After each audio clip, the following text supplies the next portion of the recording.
शांति। आज 16 अगस्त 2024 भारत में शुक्रवार है। Today is 16th August 2024 and it's Friday in Bharat. आज की मुरली का जादुई रहस्य स्वयं को प्रेरणा देने के लिए Magical secrets of today's Murli for motivating the self। Wonder है। देखो, जो मुरली में बातें आती है वायुमंडल में होती है। कई बच्चों की आदत होती है कि आगे की मुरली पहले से ही पढ़ लेते हैं।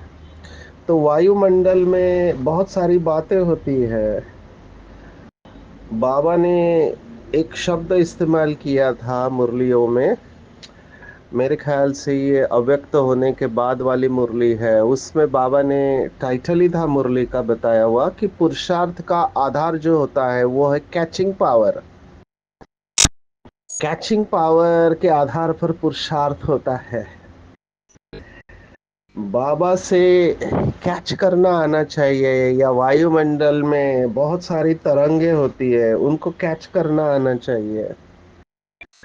जो भी आत्माएं, संस्कृत में उनको कहते दृष्टा। दृष्टा माना फोर साइटेड, आगे क्या होने वाला है।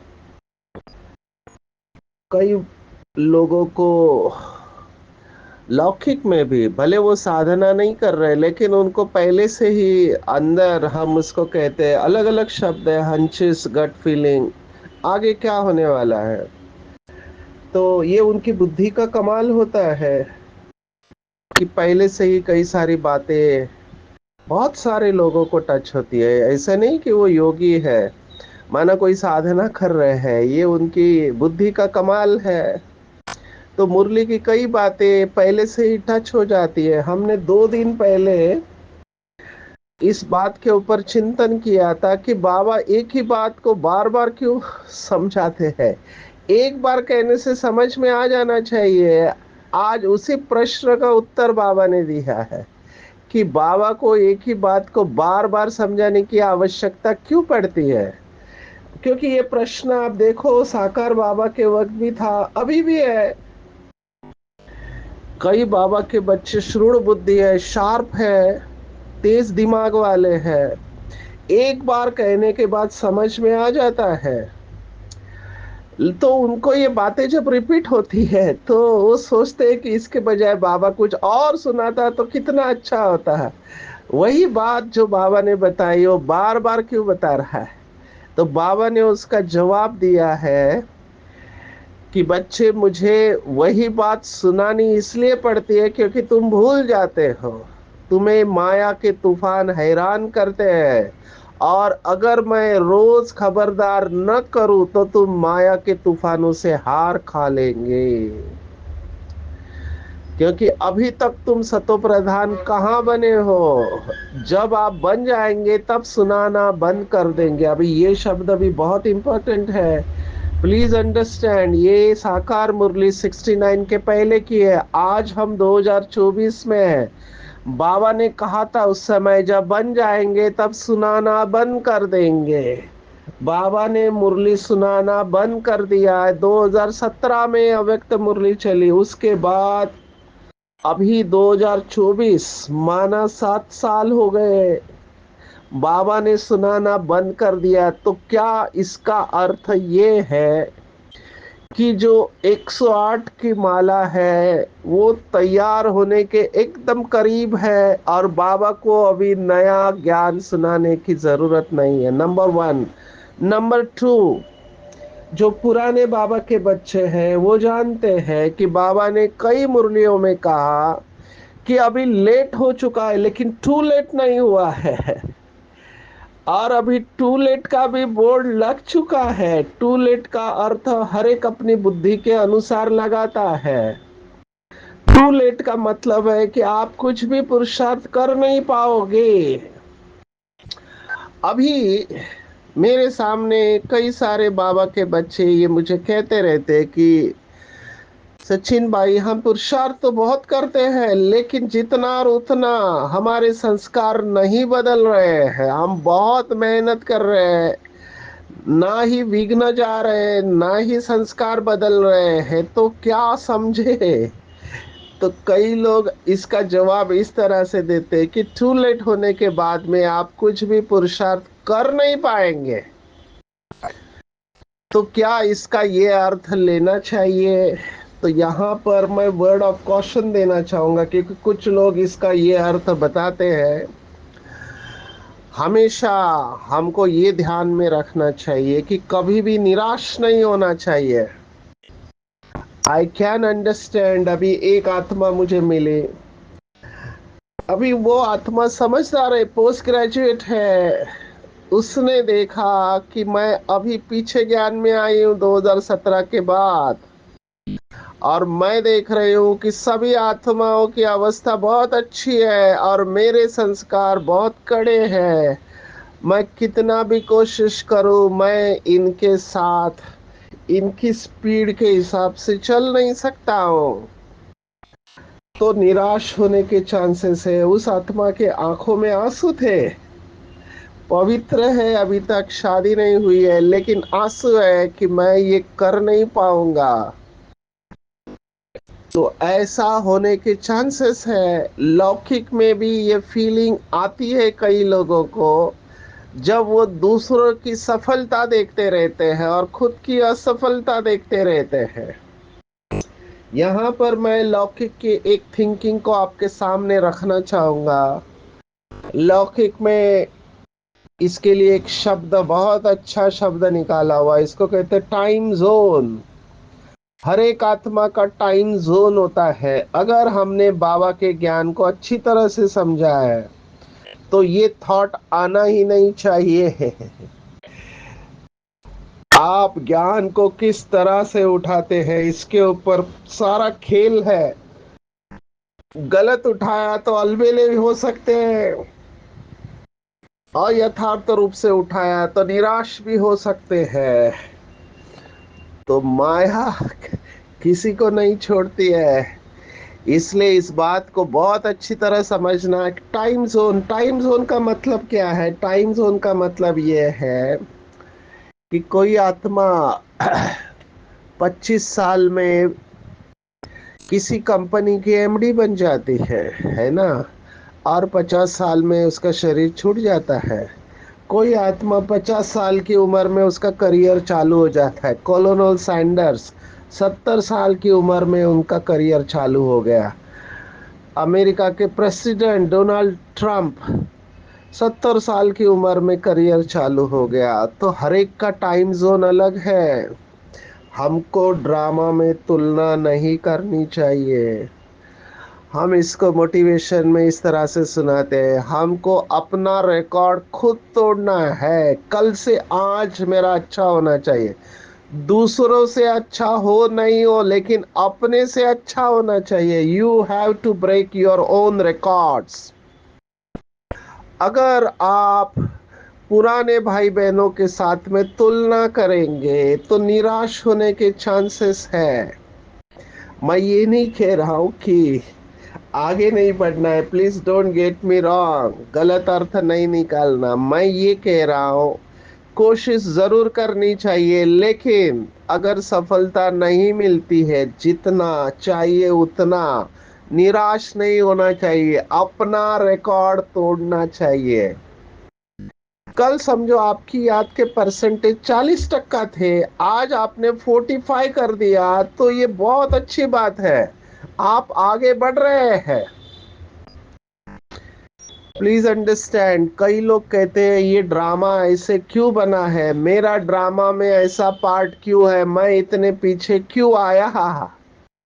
ये प्रश्न उठना, nothing wrong, there is no wrong question, कोई भी प्रश्न गलत नहीं होता है, लेकिन उसका इंटरप्रिटेशन, उसका अर्थ यथार्थ लेना चाहिए, जिससे हमारा मोरल बूस्ट होना चाहिए। दिल शिकस्त नहीं होना चाहिए कभी भी, किसी भी हाल में दिल शिकस्त नहीं होना चाहिए, हमेशा सेल्फ रिस्पेक्ट में रहना है, सम्मान में रहना है, ना अभिमान में रहना है, ना दिल शिकस्त होना है, अपने पार्ट को रिगार्ड देना चाहिए। ये बात जरूर है, बाबा ने कहा कि तूफान आते हैं, हमको खबरदार रहना है। आज के मुरली के 3 शब्द, अगर आपको पूरा मुरली याद रखना है तो 3 शब्द मेरे फेवरेट है, नॉलेजफुल, केयरफुल एंड चेयरफुल। या फिर दूसरा ट्रायड है, ट्रायड माना 3 चीजें, नॉलेजफुल, पावरफुल एंड सक्सेसफुल, ये तीनों अंग्रेजी शब्द है। नॉलेजफुल माना मास्टर, ज्ञान सूर्य, मास्टर ज्ञान के सागर। जो नॉलेजफुल होते हैं वो केयरफुल रहते हैं, और जो केयरफुल रहते, केयरफुल माना हमेशा सजग, हमेशा जागरूक। जो केयरफुल रहते हैं वो चीयरफुल, चीयरफुल माना प्रसन्न रहते हैं। तो नॉलेजफुल के साथ चीयरफुल जुड़ा हुआ है, और नॉलेजफुल के साथ सक्सेस भी जुड़ा हुआ है। सक्सेस की हर एक की डेफिनेशन अलग होती है। कुछ लोगों की डेफिनेशन खूब सारा पैसा कमाना सक्सेस है, कुछ लोगों की व्याख्या है कि फेमस होना माना सक्सेस है। हर एक की अपनी व्याख्या है, बाबा के बच्चों की भी अपनी व्याख्या है सक्सेस की। तो सक्सेस मुझे ऐसे लगता है फीलिंग है, आप अंदर से फील करते हो, क्योंकि आप तुलना करेंगे तो दुखी हो जाएंगे। ये तो लौकिक में कितने लोग सुनाते हैं कि तुलना नहीं करना चाहिए। आप, क्योंकि आपको हमेशा कोई ना कोई ऐसे मिलेगा जो आपसे अच्छा है, किसी ना किसी बात में, या रंग रूप में, या पैसे में, या डिग्री में, या स्किल में, किसी न किसी रूप में कोई ना कोई अच्छा तो होगा ही। तो आप जहां पर भी है, अपना मोरल, अपनी अवस्था को श्रेष्ठ बनाए रखना है, तो नॉलेजफुल बन के चलना है। बाबा ने इसके ऊपर मुरली चलाई है कि नॉलेजफुल कभी भी ये प्रश्न नहीं पूछेगा कि ऐसा क्यों, मेरे साथ ही ऐसा क्यों, मेरा ही ड्रामा में ऐसा पार्ट क्यों है, मुझे ही ऐसा पति क्यों मिला, ऐसी पत्नी क्यों मिली, ऐसे बच्चे क्यों मिले, या फिर ऐसा सेंटर क्यों मिला, ऐसी टीचर क्यों मिली, ऐसा शहर क्यों मिला, इतना पीछे क्यों आए, वगैरह वगैरह। इसका कोई अंत नहीं है। ये सब प्रश्न मुझे पूछते हैं लोग कि इतनी भूले होने के बाद में बाबा मिला है, अभी मैं कैसे खड़ा हो पाऊंगा। क्योंकि जैसे ही ज्ञान को समझते हैं, आज जैसे बाबा ने कहा, पूरा खेल पवित्रता और अपवित्रता का है। और बाबा ने पवित्रता की जो गहराई हम बच्चों को बताई है वो अनपैरेलल है, माना उसकी कहीं तुलना नहीं की जा सकती। बाबा कह रहा है मनसा में भी निगेटिविटी टच नहीं होनी चाहिए, ये बहुत ऊंची स्टेज है। मनसा में, मनसा में भी निगेटिविटी को टच नहीं, अभी निगेटिविटी भी छोड़ दिया बाबा ने। बाबा लास्ट लास्ट में जो अव्यक्त मुरलियां चलाते थे उसमें कहते थे व्यर्थ, निगेटिव तो छोड़ो, निगेटिव तो बड़ा दाग है। बाबा ने कहा व्यर्थ संकल्प भी नहीं चलना चाहिए, ये भी वेस्ट है। तो ये बहुत ऊंची है पवित्रता की धारणा, केवल ब्रह्मचर्य की बात नहीं है। जहां पर मेजॉरिटी आत्माएं अपने इंद्रियों के ऊपर नियंत्रण नहीं रख पा रहे हैं, इंद्रियां धोखा दे रही है, स्थूल हो या सूक्ष्म। स्थूल इंद्रिया भी धोखा देती है, सूक्ष्म भी धोखा देती है। इसको बाबा ने आज की मुरली में कहा माया के तूफान। इसलिए बाबा खबरदार करता है हमको। बाबा की रोज की मुरली सुनना इसलिए जरूरी है। किसी ने बहुत अच्छा कहा कि इस समय ऐसी धरनी बनी है सबकी कि अगर जैसे स्थूल धरनी में आपने अच्छे बीज नहीं बोए तो वहां पे जंगल ही आएगा, क्योंकि तमो प्रधान धरनी है। ऐसे ही सबके मन के अंदर इतनी निगेटिविटी है, अगर आपने जागृत अवस्था में श्रेष्ठ संकल्प नहीं किए तो निगेटिव थॉट्स ही आएंगे। किसी ने देखो सभा में कहा कि इतना विकार बढ़ चुका है कि अगर लोगों को खुली छुट्टी दे दी जाए तो जानवर से भी बदतर बिहेवियर करेंगे। ये इस समय की स्टेटस है। ये लोग सभा में कह रहे हैं अभी कि जानवर से भी बदतर हो जाएगा इंसान अगर खुली छूट दे दी जाए। तो सोचो, क्योंकि वायुमंडल में ये है, इसलिए बाबा की रोज मुरली सुनना बहुत जरूरी है और साधना करना है। मुरली सुनना, पढ़ना, साधना करना, मुरली सुनना, पढ़ना और साधना करना। बाबा के शब्द है सुनना, समझना और स्वरूप बनना। केवल देवता धर्म की आत्माएं जो सतयुग में देवता बनने वाले हैं उन्हें ये बातें जचेगी और वो पूरा प्रयास करेंगे कि मैं दिव्य गुणों को धारण करूं और बाबा को प्रत्यक्ष करूं। बाकी आत्माएं भी है, भक्त आत्मा है, वो भी करेंगे, लेकिन उनका लक्ष्य, उनके पास ज्ञान की गहराई न होने के कारण वो वहां तक पहुंच नहीं पाएंगे। वो भक्ति में नंबर ले लेंगे। तो इसीलिए इस बात को मैं ले रहा हूँ, इतना समय लिया मैंने, क्योंकि ये बात को अगर आपने गलत उठाया कि जब बन जाएंगे तो सुनाना बंद कर देंगे, तो बाबा ने सुनाना बंद कर दिया है 7 साल पहले। इसका मतलब अगर आपने निकाला अभी कुछ नहीं हो सकता, मेरा तो पत्ता पहले से ही कट हो गया है, ये थॉट गलत थॉट है। मैं बाबा की पॉजिटिव बातों को सुनाता हूँ। बाबा ने कहा लास्ट में, लास्ट में देवताएं प्रत्यक्ष होंगे। एक मुरली में कहा था फरिश्ते देवताओं को वरमाला डालेंगे। बहुत गुह्य स्टेटमेंट है ये सब। अभी आज वो समय नहीं है ना, ये मुरली है। अगर आपको ये किताब यज्ञ की मिलती है तो आप जरूर देखना। अभी वो छपना बंद हो गया है। पुराने भाई बहने इसको जानते होंगे। किताब का टाइटल था भविष्य का दिग्दर्शन। इसमें आदरणीय जगदीश भाई ने वो सभी बातों का संकलन किया था जो बाबा ने भविष्यवाणी की थी। उसमें की ये बात अभी मैंने आपको सुनाई कि फरिश्ते हैं वो देवताओं को वरमाला पहनाएंगे। तो चेक करना चाहिए और अपने ऊपर अटेंशन लेकर जाना चाहिए।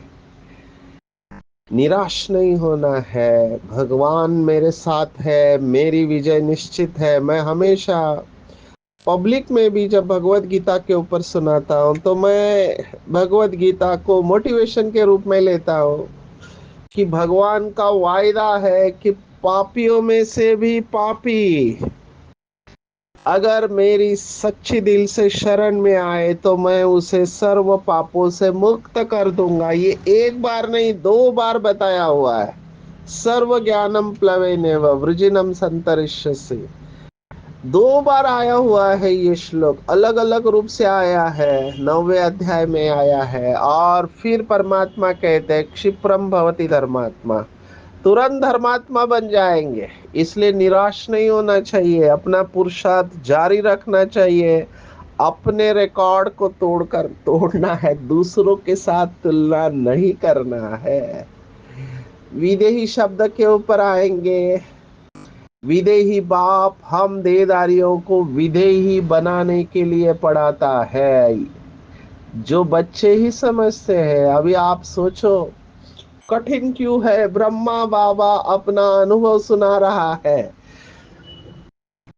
ये बहुत इंटरेस्टिंग है। कोई भी गुरु ऐसे सुनाएगा, ऐसे मैंने तो सुना नहीं है, लेकिन ब्रह्मा बाबा देखिए क्या कह रहे हैं कि शिव बाबा तो मेरे बाजू में आकर बैठते हैं, फिर भी फिर भी कितना माथा मारना पड़ता है।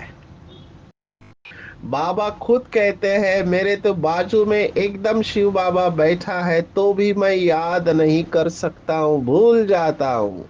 समझता हूँ मेरे साथ बाबा है, फिर मुझे भी तो याद करना पड़ता है जैसे तुम करते हो। ऐसे नहीं मैं तो साथ हूं इसमें ही खुश हो जाना है, नहीं तो बच्चों को कैसे समझाएगा। साथ वाले तुम रुस्तम हो, तुमको तो और ही जास्ती तूफान आएंगे। ये सब तूफान तो तुमसे पास होंगे। देखो ब्रह्मा बाबा ये एक्सेप्ट कर रहा है कि मैं उनके माना शिव बाबा के इतने नजदीक बैठे हुए भी कर्मातीत अवस्था को पा नहीं सकता हूं, फिर दूसरा कौन बनेगा। ये मंजिल बहुत ऊंची है, ये पॉइंट ध्यान में रखो कि ब्रह्मा बाबा भी एक्सेप्ट कर रहा है कि उनको मेहनत है, तो हमको कितनी मेहनत करनी पड़ेगी। सोचो बुढ़ापे में इंद्रिया शिथिल हो जाती है, काम विकार की तो बात ही नहीं है, लेकिन फिर भी कितने मनसा में तूफान आते होंगे। ड्रामा अनुसार सब पुरुषार्थ करते रहते हैं, भल कोई ऐसी कोशिश करके दिखाए बाबा हम आपसे पहले कर्मातीत अवस्था को पाकर यह बनकर दिखाते हो नहीं सकता। हमारे आदरणीय जगदीश भाई ने अपने क्लास में कहा था कि उन्होंने ब्रह्मा बाप के साथ भी कंपटीशन किया था, लेकिन बाद में अपनी हार स्वीकार कर ली। तो इट इज रियली टफ। आप सोचो आदरणीय जगदीश भाई जिन्होंने भगवान को कहाँ नहीं ढूंढा, कितनी साधना की होगी लेकिन नहीं मिला। ऐसे व्यक्ति को जब भगवान मिला उसके बाद भी उनका पुरुषार्थ कितना उन्होंने मेहनत की होगी। तो सोचो हम थोड़ी सी मेहनत करके निराश हो जाते हैं। हमको निराश नहीं होना चाहिए। बाबा ने आज युद्ध की बात कही है। बाबा कह रहा है अबलाए बिचारी परवश है, अर्थात रावण के वश है, तो क्या कर सकती है। तुम हो राम ईश्वर के वश। यहाँ राम निराकार को कह रहा है बाबा, ना कि त्रेता वाला राम, वह है रावण के वश, तो युद्ध चलती है। बाकी राम और रावण की युद्ध नहीं होती है। बाबा देखो भिन्न भिन्न प्रकार से रोज समझाते हैं। और जिसको भी फास्ट जाना है, मुझे ऐसे लोग भी मिलते हैं कहते कि हम भले लास्ट आए लेकिन हम फास्ट जाके फर्स्ट आएंगे। मुबारक हो, हिम्मत नहीं हारना है चाहे कुछ भी हो जाए, क्योंकि जैसे ही आपने ऊंचा लक्ष्य रखा माया पेपर लेगी। रोज रात को पोता मेल देखो, सारे दिन में कोई आसुरी चलन तो नहीं चली। बगीचे में फूल नंबरवार तो होते ही है, दो एक जैसे कभी हो नहीं सकते। मैं अपना अनुभव आपको सुनाता हूँ। अभी पैसे की जरूरत तो सबको होती है कि धन के बगैर कुछ हो नहीं सकता, लेकिन अंदर से आया कि मुझे ऐसी कोई बड़ी रिस्पॉन्सिबिलिटी है नहीं, बंधन मुक्त हूं तो पूरा 20 नाखून का जोर लगा के चाट रख रहा हूँ। किसी से मिलता नहीं हूँ, एकांत में रहता हूँ, फिर भी मैं महसूस कर रहा हूँ कुमार जीवन होने के बाद में कोई बंधन नहीं, कोई बीमारी नहीं है, फ्रीडम है पूरा। लेकिन फिर भी अशरीरी अवस्था एकाग्र होने में और उस अवस्था को मेंटेन करने में कितना अटेंशन देना पड़ता है, तब जाकर वो अवस्था रहती है। तो मैं सोचता हूँ जो भाई बहने बेचारे दिन रात घर को संभाल रहे हैं, बच्चों को संभाल रहे हैं, अपना बिजनेस संभाल रहे हैं, जॉब कर रहे हैं, संगठन में चल रहे हैं, उनको कितना तकलीफ होती होगी। उनके लिए विशेष हम योग करते हैं। बाबा के ऐसे बच्चे हैं जो ब्राह्मण परिवार के लिए योग करते हैं, क्योंकि हमको ये समझ में आ गया कि बाबा के बच्चे तैयार हो गए तो ड्रामा जल्दी आगे बढ़ेगा। स्ट्रगल कर रहे कई सारे, तो उनके लिए विशेष योग करना है। खास करके कल भी बताया था, जिस सेंटर पर हम रहते हैं, हम सबका कर्तव्य बनता है संगठन में तपस्या करें और अपने सेंटर का किला मजबूत करें। निर्विघ्न सेंटर होना चाहिए, घर निर्विघ्न होना चाहिए, सेंटर निर्विघ्न होना चाहिए, उसके मार्क्स मिलते हैं। तो इसके ऊपर भी चिंतन करेंगे। पूरी बात कैरेक्टर की है। आज फिर से कैरेक्टर के ऊपर बाबा आया। कैरेक्टर माना वो नहीं जो दुनिया को हम दिखाते हैं कि मेरा कैरेक्टर अच्छा है। नहीं, अंग्रेजी में कहते हैं character is what you are doing when no one is watching you. चरित्र माना कोई आपको देख नहीं रहा है, अकेले में आप क्या कर रहे हैं, सोच क्या रहे हैं, वो चरित्र है। तो देवताओं के कैरेक्टर, पतित मनुष्य के कैरेक्टर में बहुत फर्क है। तो हमको पूरा जोर लगा के, नहीं तो माया बैठी हुई है, भूले है। आज बाबा ने भूलों की लिस्ट निकालने को कहा, मुझे बहुत अच्छा लगा। बाबा ने तो आज दो मुख्य भूले बताई, हमको और भी भूले बता निकालनी है, लिस्ट बड़ी लंबी है। दो भूल कौन सी बताई? एक तो सर्वव्यापी कहना बहुत बड़ी भूल है, जिसके वजह से बाबा को कल मुरली में कहना पड़ा कि कोर्ट में केस जाना चाहिए। और दूसरी है कि बच्चे को बाप बना दिया। श्री कृष्ण बच्चा है पर उसको गीता का भगवान बना दिया, ये सबसे बड़ी भूल है। तीसरा, आप चिंतन करना इसके ऊपर कि ड्रामा को लाखों वर्ष का कह दिया, ये भी बहुत बड़ी भूल है। इसके वजह से अलबेले हो पड़े हैं।